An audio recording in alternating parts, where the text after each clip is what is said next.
I think we can all agree that the reason we want to invest or buy companies or do things on the side is we either want more money, more time, more freedom to do what we want.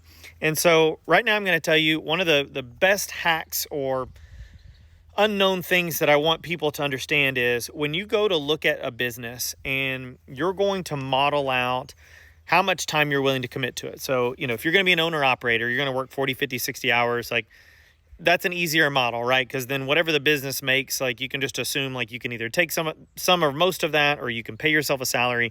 But if you don't want to be the one owning and operating it 24/7, 40, 50, 60 hours a week, and you're going to hire for it, I've talked about doing this all the time. Like the first thing that you need to do is really understand what's the role required to run that day to day.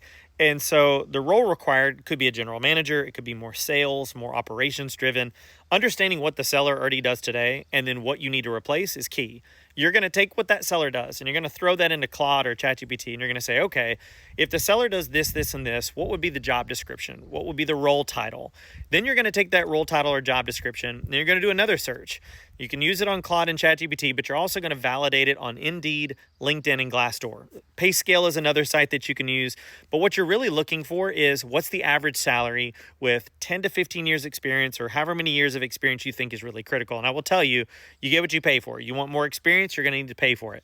That's going to tell you then what amount of salary you need to take out of your estimation into your model to then get really clear about if I was to go hire this role, so now I can have more free time. I've got a CEO, I've got a controller at one of my companies, and it allows me to sit here and hang out at my house and be remote 3,000 miles away from my businesses because I only travel and visit those once a quarter, but I have access to all the numbers and all the financials and everything online. So I went and did the research, made sure I paid them accordingly.